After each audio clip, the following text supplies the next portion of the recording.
Hola, espero que estés muy bien, espero que estés teniendo una muy buena semana. Dios te bendiga. Estamos ya en el primer episodio de agosto, gracias a Dios. 7 meses ya han pasado este año, que se ha pasado rápido, la verdad, el inicio. Y esto lo comento siempre porque hemos podido subir un episodio cada domingo. Y gracias a Dios no solamente he sido yo, me ha ayudado también Carla. Esperemos que Dante nos pueda también ayudar en algún momento y seguir compartiéndote de lo que Dios pone en cada uno de nosotros, a la manera que Dios nos ha diseñado también y nos ha provisto para que lo hagamos.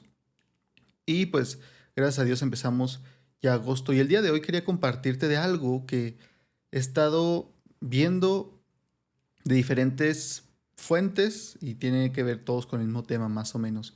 Uno es un estudio que tenemos como un tipo célula que tenemos cada semana, luego con la familia de Carla, con la mía, y estamos viendo en estos momentos, o estas semanas hemos estado viendo Éxodo y justamente hemos llegado a lo más conocido, ¿no? La historia de Moisés, los 10 mandamientos, toda esta historia de Éxodo. Y como vamos paso por paso, realmente nos hemos tomado el tiempo, tenemos todo el año y por varios meses solamente vimos Génesis y ya tenemos algunos meses viendo Éxodo también. Pues ha sido padre analizarlo, ver cosas pequeñas, los detalles. Y además de eso, pues que me tengo que preparar un poco para la clase, aunque ya lo sacamos de un manual, pero pues le agrego cosas o explico ciertas cosas que quizá el manual no menciona y a mí me parecen muy interesantes. También en una lectura que te recomiendo, pues es la Biblia, pero te recomiendo la lectura de esta manera en la aplicación de la Biblia. Vienen diferentes planes, seguramente tú lo conoces o lo sabes. En la aplicación de YouVersion de la Biblia puedes escoger planes de lectura y hay uno que a mí me gusta mucho, creo que alguna vez ya lo mencioné hace algunos episodios, que es para leer la Biblia en orden cronológico en un año, pero yo lo estoy leyendo o lo estoy buscando leer en 6 meses, es decir, ahí te dice que leer cada día, pero tú puedes leer más de lo que te pone ahí, entonces puedes leerlo de 2 días en un día y la verdad no te toma más de media hora y pues así puedes terminar de leer la Biblia si eres constante en 6 meses. Y en esa lectura, en ese orden, pues también ya hace poco leí Éxodo, ya voy en Levítico, ya casi lo acabo. Como va en orden, está padre porque te mete versículos o pasajes o otros libros que no leerías si leyeras la Biblia así tal cual de un libro a otro.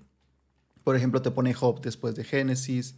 En Génesis te mete algunos versículos de Crónicas y uno dirá, ¿por qué? Pues por las genealogías que se mencionan en esos libros. Y está muy padre y pues también hace poco lo leí. Y luego estoy leyendo otro libro de la doctora Carmen Imes Joy, que ya en un episodio leí algo que ella escribió, un artículo científico, que el episodio se llama Que se callen las mujeres, como en forma de pregunta. Y ella también ha escrito varios libros, uno de ellos es Portadores de su nombre, que se enfoca también en el libro de Éxodo y en específico el mandamiento de no tomar el nombre de Dios en vano. Y además estas semanas, precisamente por lo de la clase que estoy dando en la célula, estaba escuchando el podcast de The Bible Project, que también es un muy buen recurso, te lo recomiendo, sus videos al menos, y tienen algunos episodios de podcast en español, y tienen algunos que ya sacaron hace tiempo de Éxodo, y he estado escuchándolos, que también es muy padre, ¿no? Entonces he estado escuchando tantas cosas que de pronto pues, se mezcla todo en mi cerebro, ya no sé de dónde escuché qué cosa, solamente sé que fue en estas semanas y fue de alguno de esos, y hoy quería compartirte algo que son como compilación de varias cosas que he estado viendo de estas cosas que te platico, pero se me hace muy interesante y se me hace muy padre esta reflexión. Y para eso obviamente vamos a leer del libro de Éxodo, de Deuteronomio y también de Corintios más adelante. Primero quisiera explicarte, o más bien ponernos a pensar y ponernos un poco en contexto. No voy a leer una historia como tal de Éxodo o de Deuteronomio, pero quería que pensáramos, si te acuerdas, hace unos episodios ya hablamos de la imagen de Dios, ¿no? Y lo que es ser la imagen de Dios.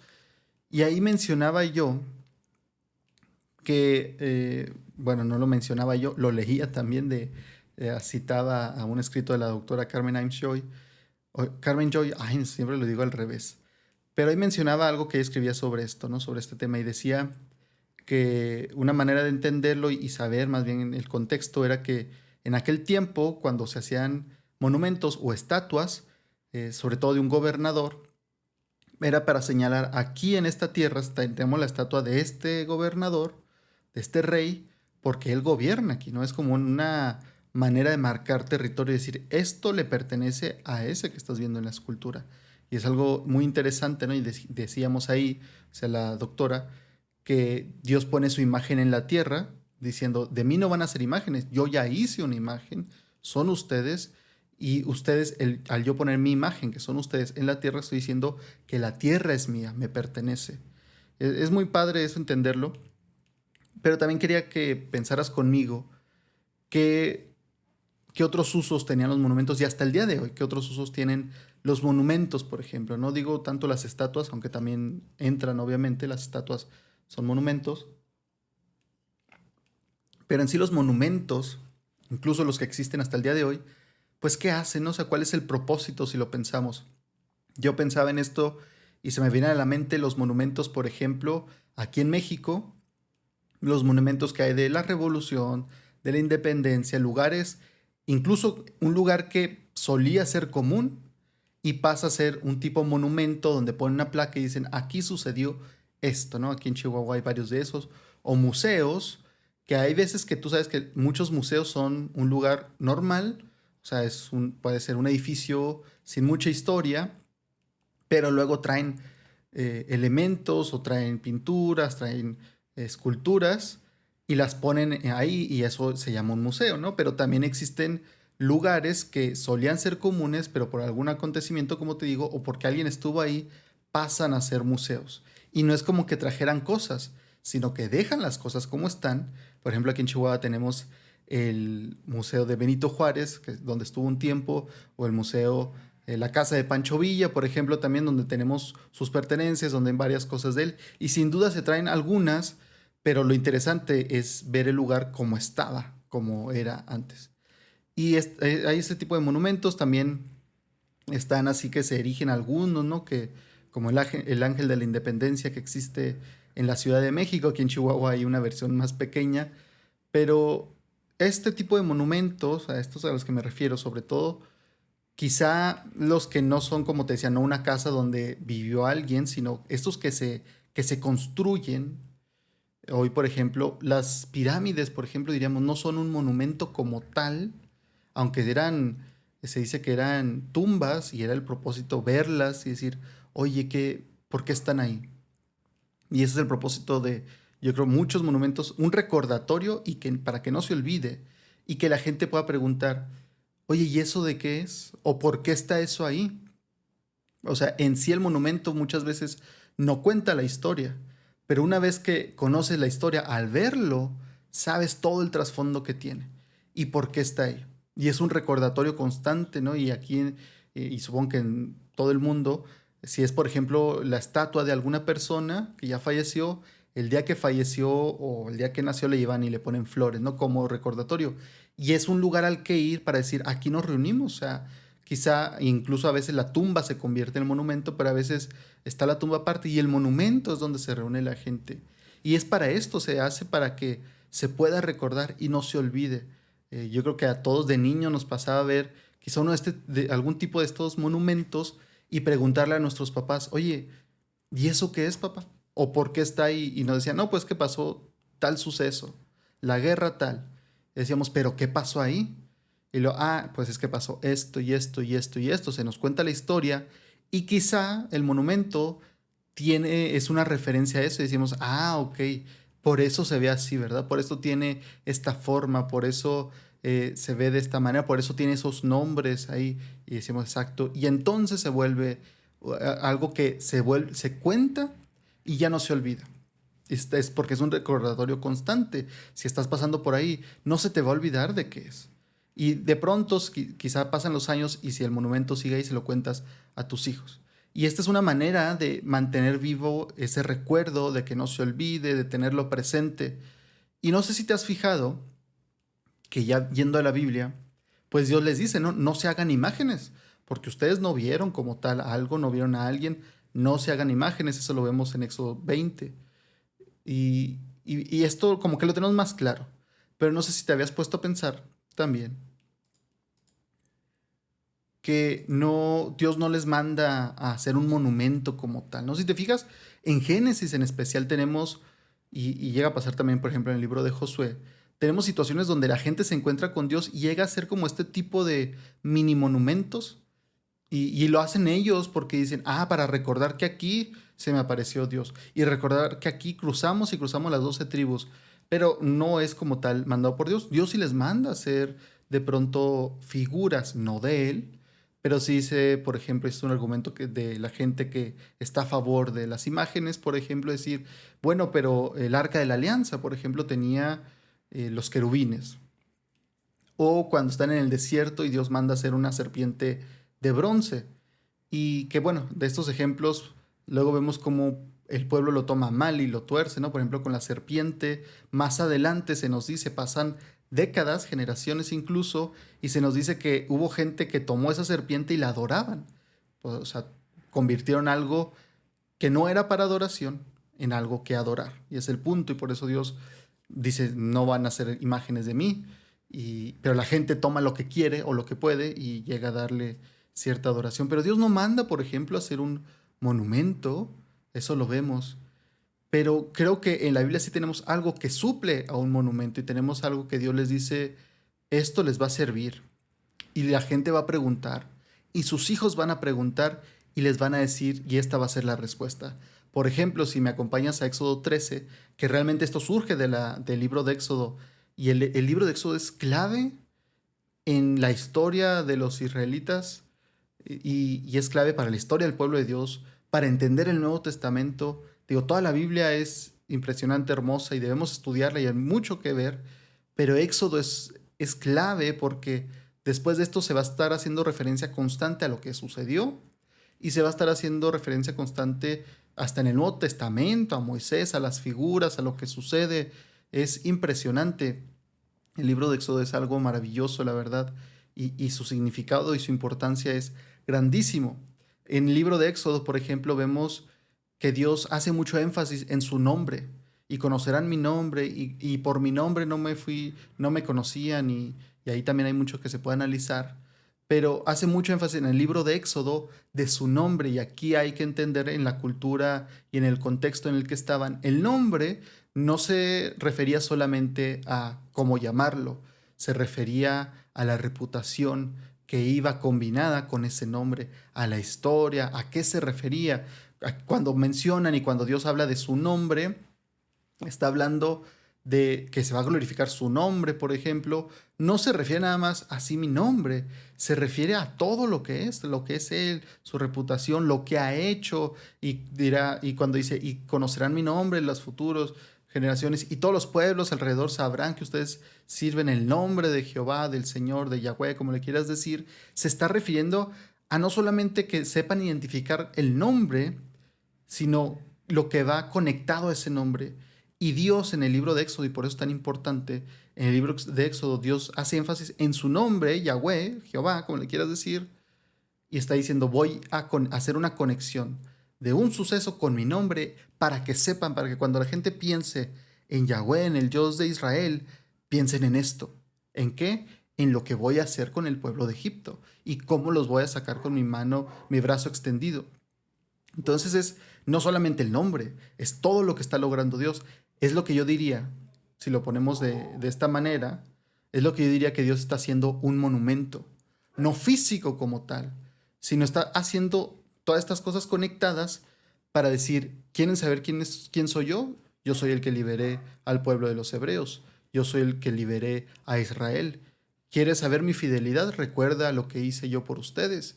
¿Quieres saber que yo te escucho? Recuerda lo que yo hice. Es todo lo que hace Dios en esto.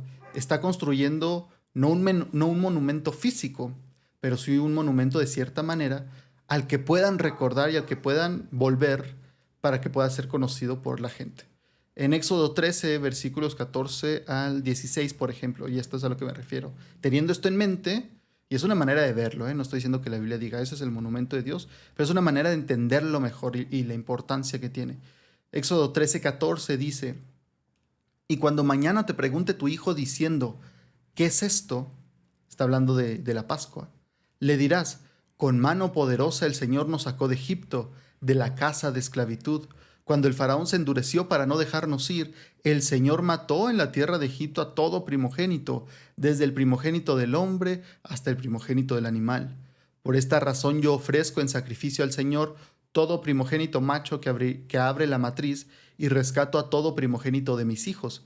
Esto ha de ser para ti como una señal sobre tu mano y como un recordatorio entre tus ojos, ya que el Señor nos sacó de Egipto con mano poderosa. Y es que aquí esto lo que está diciendo, ya está diciendo cuando está pasando lo de la Pascua. Aquí capítulos 2 y 13 se habla de la preparación y cómo va a ser el cordero y la sangre, esto que seguramente ya conoces. Pero es hasta este punto y después Dios sigue haciendo énfasis en esto: y conocerán quién soy yo, y conocerán que yo soy Jehová, y conocerán que yo soy el Señor. Yo soy el Yahweh de los Elohim, es decir, yo soy el Dios de los dioses. Lo llega a traducir algunas versiones. Pero está diciendo, yo soy este nombre en específico de entre los seres espirituales. Y aquí es el momento en el que Dios, aunque se había revelado con personas previamente, le está enseñando a su pueblo y está creando historia con su pueblo. Una historia que será de referencia como ese monumento, para que cuando pase la cena de Pascua, que les dice esto, lo van a estar repitiendo. ¿Por qué? No es mágico, pero es para que estén conscientes de quién soy yo, porque yo me he revelado a ustedes, al pueblo, a ustedes. Y por ejemplo, esto es en Éxodo cuando está pasando, ¿no? Y obviamente lo escriben para las futuras generaciones y para que quede registrado. Pero en Deuteronomio, el último libro del Pentateuco, Deuteronomio 6:20, también tenemos que dice, en el futuro, cuando tu hijo te pregunte diciendo, ¿qué significan los testimonios, las leyes y los decretos que el Señor nuestro Dios les mandó? Entonces responderás a tu hijo, nosotros éramos esclavos del faraón en Egipto, pero el Señor nos sacó de Egipto con mano poderosa. El Señor hizo en Egipto señales y grandes prodigios contra el faraón y contra toda su familia ante nuestros propios ojos. Él nos sacó de allá para traernos y darnos la tierra que juró a nuestros padres. Y el Señor nos mandó que pusiéramos por obra todas estas leyes y que temiéramos al Señor nuestro Dios para que nos fuera bien todos los días y para conservarnos la vida como en el día de hoy. Y será para nosotros justicia si tenemos cuidado de poner por obra todos estos mandamientos delante del Señor nuestro Dios, como Él nos ha mandado. Pero aquí te expandes y te fijas, ya no solamente previamente en Éxodo 3 era lo de la Pascua, o sea, la cena, lo que están haciendo. Aquí ya pasa más, ya se les han dado leyes, ya han tenido más historia con el Señor, ya han estado en el desierto por bastante tiempo. Y entonces dice, tus hijos te van a preguntar qué significan los testimonios, las leyes y los decretos que el Señor nuestro Dios les mandó. Todas estas instrucciones que les ha dado, todas estas prohibiciones, todos estos mandatos, todas estas fiestas. ¿Por qué, papá? ¿Por qué, mamá? Y esto es lo que te digo, que es como este monumento que está construyendo el Señor. Y no me refiero solamente como que, ok, entonces el monumento sería, por así decirlo, obviamente, la fiesta, o cuando hicieran esto, o el sacrificio, o esto. No, es lo que está detrás de todo eso. Porque Dios constantemente les dice, les voy a dar mis mandamientos, les voy a dar la tienda de reunión, les voy a dar las instrucciones sobre esto, cómo hacer aquello, un montón de cosas, pero le dice, todo esto, acuérdense, lo van a hacer porque yo los saqué de Egipto, porque yo les he demostrado quién soy. Y en esto, en este conocer lo que Dios está haciendo énfasis una y otra vez de, me van a conocer. Y ya les dice, ustedes ya me conocen, nosotros tenemos historia, no somos desconocidos, ustedes han visto, como dice aquí, con sus propios ojos ustedes han visto que yo soy Dios, que yo soy su Dios. Ustedes conocen mi nombre. Y no se refieren a las letras, las palabras. Ustedes conocen lo que yo he hecho por ustedes. Y aquí entonces, en el libro de Éxodo vemos que se hace una diferencia, ¿no? Si se acuerdan y si te acuerdas, al inicio, sobre todo, cuando se nos presenta a Faraón, que curiosamente, y esto lo escuchaba del podcast de Bible Project, como al iniciar Éxodo tiene muchos paralelos con Génesis, obviamente, pero un tanto medio ocultos. Por ejemplo, se presenta al Faraón, no al que estaba en el tiempo de José, sino después, aquel que trata de forma astuta con los hebreos, esa palabra, cuando no sé qué traducción uses, pero cuando dice que va a tratar de esta forma astuta con los hebreos, nos está pintando una imagen de un paralelo con la serpiente, que se nos dice en Génesis que la serpiente, perdón, era el animal más astuto de todos. Entonces nos presenta una figura que dice, mire, luego llega un gobernador que es muy astuto, a quien te recuerda. Y pasa eso, ¿no? Y tiene este paralelo, y luego se nos dice otro muy interesante que Moisés cuando está bebé, lo ponen en lo que nosotros llamamos un Moisés, una canasta, y decían que en el hebreo usa una palabra que solamente se repite o se usa 2 veces en la Biblia, que es el arca. El arca obviamente vemos que se usa en la historia del arca de Noé, pero se nos dice que Moisés se pone en un arca pequeña, ¿no? De nuevo jalando paralelismos y cómo Dios lo libra y lo protege y le protege y le guarda la vida. Y es muy interesante, te digo, el libro de Éxodo y poder estudiarlo de estas otras maneras es muy, muy interesante. Pero hay un contraste porque tenemos al pueblo que parece que se olvida de Dios, porque incluso eh, Dios ya había revelado su nombre. Dios ya les había, de hecho vemos en Génesis que ya se le dice Yahweh, no es como que no se revelara. De hecho en este versículo, y no quisiera profundizar tanto porque no me siento tan capaz, te repito lo que he escuchado de gente como Tim Mackey que tiene doctorados y maestrías y dan clases de seminario y saben hebreo y griego antiguo.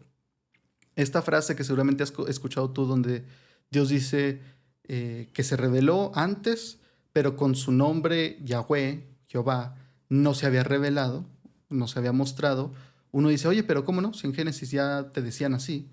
Y ellos dicen, es que ahí, en el hebreo, podría tomarse de otra manera. Dice, o uno podría decir, como esta idea del nombre es más allá de el nombre, el título, que estuviera diciendo, y hay varias posibilidades aquí, que podría estar diciendo, me les revelé a ellos como el Shaddai, el Dios Todopoderoso, dice que así lo nombraban, pero con mi nombre Yahweh no me les revelé. Y hay una interpretación, algunos estudiosos dicen, bueno, ahí se está refiriendo a esta reputación y a este carácter de decir, no me habían visto o no, ellos no me conocieron como el cumplidor de promesas, porque todos los personajes previos en Génesis escucharon la promesa, muchos creyeron en la promesa, pero no me vieron cumplirla. Entonces, con ustedes, con el pueblo, con Moisés, y con el pueblo que había en ese momento, iba a cumplir su promesa de llevarlos a la tierra prometida, que es la promesa que le hace a Abraham. Entonces, de alguna manera, esta interpretación dice que estará diciendo, ellos me conocían como el Dios Todopoderoso, pero con mi reputación de Yahweh, de aquel que cumple sus promesas, no me conocieron. ¿Por qué? Porque no les tocó verlo, pero ustedes me conocerán como Yahweh, con mi reputación de aquel que cumple sus promesas. Ustedes lo verán. Esa es una manera de verlo. Otra manera sería también que en la gramática y como está escrito, otra forma de traducirlo podría ser que dijera, ellos me conocieron como el Shaddai, el Dios Todopoderoso, y sin duda me conocieron también como Yahweh, el que cumple sus promesas. Es una manera porque dice que esto de no me conocieron también se podría hacer como una pregunta retórica, ¿no? Decir, ¿no me conocieron como Yahweh? Y con mi nombre Yahweh, como diciendo, como es retórica, sería claro, me conocieron como Dios Todopoderoso y sin duda también me conocieron como Yahweh, aquel que cumple sus promesas con ese nombre, o sea, ahí sí hablando del nombre como tal, no tanto de la reputación. Hay varias maneras de verlo. Lo interesante es que, y ahí lo puedes ir a ver si lo buscas, este versículo que, si lo digo, pero mejor lo podemos buscar, ¿no? No lo tenía listo aquí, pero lo podemos buscar rápidamente porque los siguientes versículos son los que ya no me acuerdo tanto.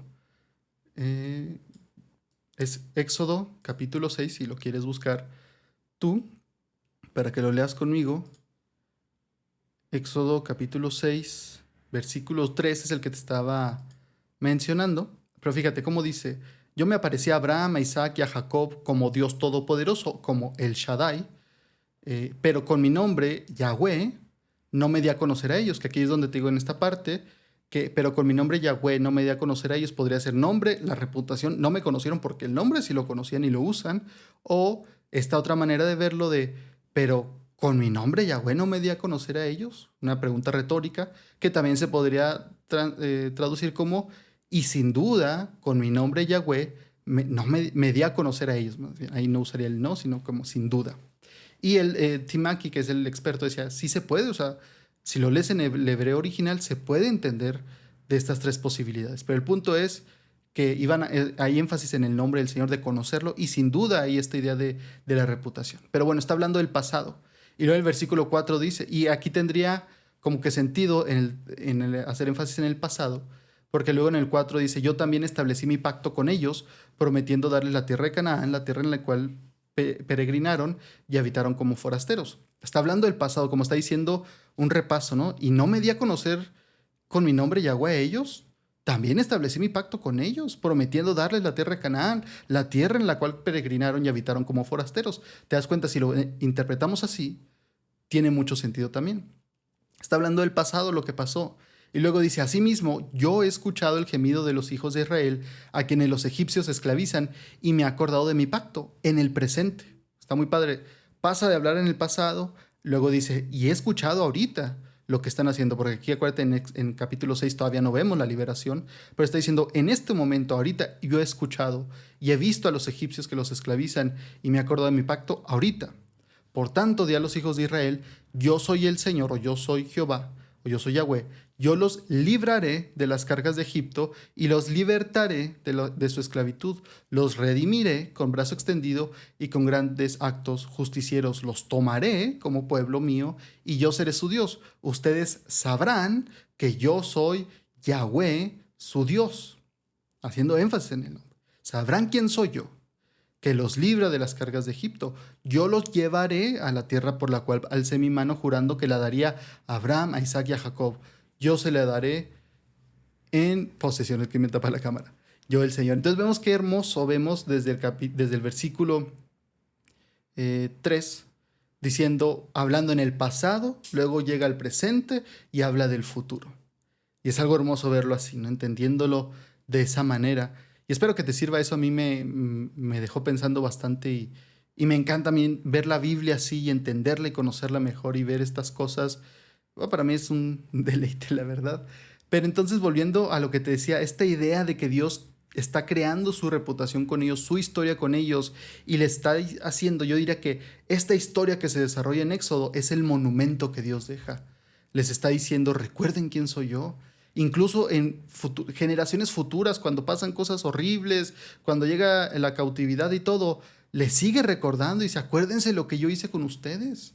Tenemos su historia, ustedes me conocen por nombre, no solamente la palabra, sino que me conocen por mi historia que tenemos juntos, esa historia que ningún otro pueblo tiene conmigo. Ustedes y yo tenemos algo especial, ustedes me conocen, conocen mi nombre. ¿Y luego qué pasa entonces con el Nuevo Testamento? En el Nuevo Testamento tenemos algo muy similar que sucede. Nosotros como cristianos ya estudiamos y vemos y nos impactamos y asombramos y amamos estas historias, pero ya no recordamos tanto eso de Éxodo. ¿Qué es lo que recordamos nosotros? A nuestro Señor, nuestro Salvador. Tenemos en 1 Corintios capítulo 11, del versículo 23 en adelante, esto dice, este es Pablo hablando. Porque yo recibí del Señor, de Jesús, la enseñanza que también les he transmitido, que el Señor Jesús, la noche en que fue entregado, tomó pan y habiendo dado gracias, lo partió y dijo, tomen, coman, esto es mi cuerpo que por ustedes es partido. Y luego dice, hagan esto en memoria de mí. Asimismo tomó también la copa después de haber cenado y dijo, esta copa es el nuevo pacto en mi sangre. Hagan esto todas las veces que la beban en memoria de mí. Todas las veces que coman este pan y beban esta copa, y estas son palabras ya de Pablo, anuncian la muerte del Señor hasta que Él venga. De nuevo, en el Nuevo Testamento el Señor no nos deja un monumento, no nos deja algo físico. A la gente le gusta y a muchos creyentes les gusta cargar una cruz, por ejemplo, pero el Señor no dejó un monumento como una cruz, que no estoy diciendo que esté mal que la lleves, ¿no? Cada quien. Pero me refiero a que no es ese el monumento que dejó.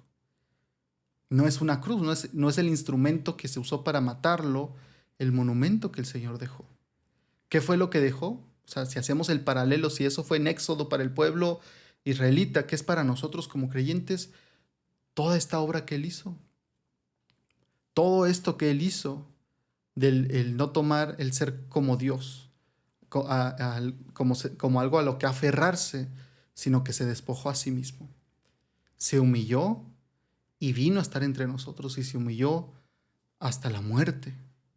Todo eso, el venir, encarnarse, tomar forma de hombre, el vivir entre nosotros, el aguantarnos, el vivir la vida que nosotros deberíamos vivir, perfecta, sin pecado, y sufrir el castigo que nosotros deberíamos sufrir.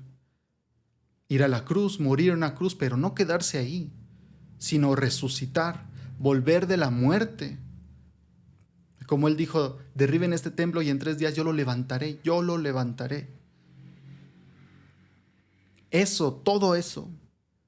Y luego la misión que nos deja y el Espíritu Santo, que es lo que constantemente estamos recordando. Esto es lo que llamamos el Evangelio. Cuando hablamos de debo recordar el Evangelio, debo predicar el Evangelio, no nos referimos a un Evangelio en específico. No nos referimos, debo predicar el Evangelio, sí, el de Juan, el de Mateo, el de Lucas, o cuál. No. El Evangelio, todo esto que te menciono y que te invito a estudiar, te invito a conocer, te invito a entender mejor. Eso es a lo que nuestra mente debe ir. Eso es a lo que deberíamos recordar y decir, tú lo hiciste, Señor. Y muchas de las canciones de alabanza de eso hablan, o al menos de eso deberían hablar. No poner el enfoque en nosotros, sino poner el enfoque en ese hermoso monumento que no es físico, que no podemos tocar, que no podemos abrazar, que no podemos ir a ver ahí. Pero la Biblia nos deja algo bien claro, que nuestro nombre está escrito en el libro de la vida y que un día cerraremos los ojos en esta tierra y los abriremos en la presencia de Dios. Y entonces, con nuestras propias manos, con nuestro propio rostro y nuestros propios ojos, veremos aquel que consumó nuestra fe, aquel al que podremos abrazar y saber que todo fue gracias a Él. Ese es nuestro monumento. Así que cuando tú sientas que no hay algo que aferrarte, que quisieras poder verlo, recuerda lo que el Señor ha hecho por ti, recuerda el Evangelio. Eso es lo que debemos recordar. Y que cuando tus hijos o nuestros hijos nos pregunten, papá, ¿por qué haces eso? ¿Por qué oras? ¿Por qué vamos a la iglesia? ¿Por qué? Que les digamos, hijo, porque nuestro Salvador murió por nosotros, entregó todo y nos ha dado vida eterna. Eso es lo que podemos responder. Y eso es lo que debemos enseñarles para ser nuevos discípulos y poder seguir hablándole al mundo de aquel que lo entregó todo por nosotros. Muchas gracias por escuchar este episodio. No olvides suscribirte al podcast en tu plataforma favorita y recuerda que puedes encontrarnos en Facebook, Instagram y YouTube, donde subimos más contenido que nos lleva a razonar, analizar y meditar en las cosas de Dios. Espero que estés bien. Dios te bendiga.